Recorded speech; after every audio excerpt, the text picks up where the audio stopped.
जसवंतपुर के गांव में काका कहकर एक बूढ़ा आदमी रहता था। काका को बीवी और पवन कहकर एक बेटा था। पवन कॉलेज में पढ़ाई करने लगा। काका एक ऑटो चलाते हुए जीवन गुजारा करता था। काका बहुत अच्छा आदमी था। उनका ऑटो में चढ़े प्रयाणिक से अच्छे से बर्ताव करते हुए उनका मंजिल तक पहुंचाकर पैसे ठीक से लेता था। जो भी हो, किसी को भी धोखा नहीं देता था। वही ऑटो स्टैंड में मुन्ना कहकर एक आदमी के पास एक ऑटो था। मुन्ना का चोर दिमाग था। यात्रिकों से घमंड से बात करता था और उनको धोखा देकर पैसे ज्यादा वसूल करता था। उस ऑटो ड्राइवर यूनियन के लिए काका प्रेसिडेंट जैसा व्यवहार करता था। काका का बात बाकी के ड्राइवर्स अच्छे खासे से सुनते थे। ये बात मुन्ना को बिल्कुल पसंद नहीं आता था। काका, दोस्तों, आजकल पेट्रोल और डीजल का दाम बहुत बढ़ रहा है ना, उसके वजह से हमको भी दाम बढ़ाना पड़ रहा है। लेकिन हमारे यात्रिकों को ये भार नहीं पड़ना चाहिए, इसलिए कुछ दिनों तक किलोमीटर के लिए 5 रुपए बढ़ाते हैं। क्या कहते हैं? कहा। तब मुन्ना, क्या है काका, केवल 5 रुपए ही बढ़ाएंगे?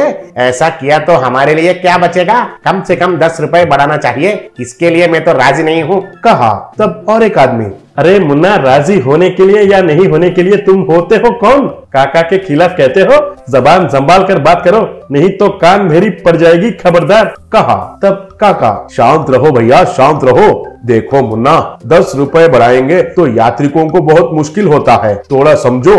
तुम तो हमारे ऑटो स्टैंड ने तय किए रेट से भी ज्यादा वसूल कर रहा है कहकर मुझे पता चला है, और एक बार ऐसा किया तो अच्छा नहीं होगा बेटा। तुम्हारा ऑटो इस गांव में नहीं फिरेगी, जरा ध्यान से रहना। कहा। तब मुन्ना को बहुत गुस्सा आया। बाद में वाइन शॉप के पास दारू पीते हुए मुन्ना, ये बुड्ढा तो कुछ ज्यादा ही बोल रहा है। मैं जितना लेता हूँ तो उसे क्या है? मेरा ऑटो नहीं फिरेगा जैसा करता है कह रहा है। मैं ही उसका ऑटो को घूमे बिना करूंगा तो घर में बैठ जाएगा बुड्ढा, सोचा। उस रात को मुन्ना चोरी चुपके से जाकर काका के ऑटो के पेट्रोल टैंक में शक्कर मिला दिया। अगले दिन काका का ऑटो नहीं स्टार्ट होने के वजह से काका हैरान रह गया। बेटा को बुलाकर देखने के लिए कहा तो वो भी कोशिश किया, लेकिन वो ऑटो स्टार्ट नहीं हो रहा था।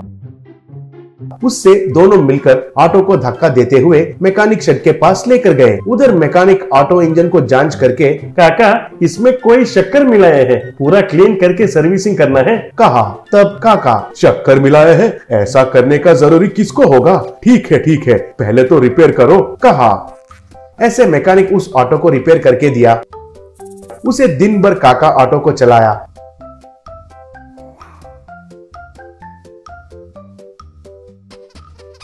अगले रात को भी मुन्ना आकर काका के ऑटो में शक्कर मिलाया।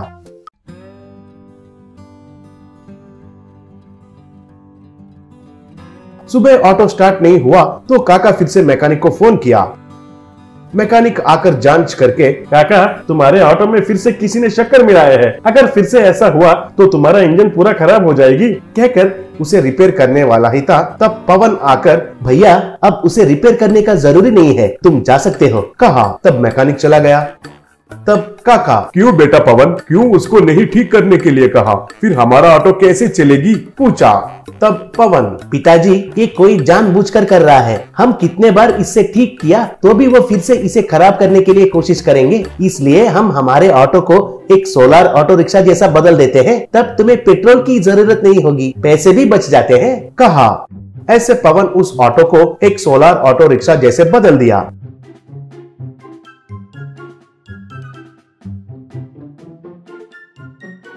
काका उस ऑटो में लोगों को चढ़ाकर उनको घुमाते हुए पैसे अच्छे से कमाने लगा। वो देखकर मुन्ना बहुत जलने लगा। उस रात एक हथौड़ा को लेकर सोलर ऑटो के पास मुन्ना आया। तब उस हथौड़ा से ऑटो को मारने वाला ही था। तब अचानक ऑटो का लाइट ऑन होकर सायरन का साउंड बजने लगी। तब मुन्ना बहुत घबरा गया। तब काका और पवन आकर मुन्ना को पकड़कर खूब पीटे। तब मुन्ना उसका ऑटो को लेकर उस गांव को छोड़कर चला गया।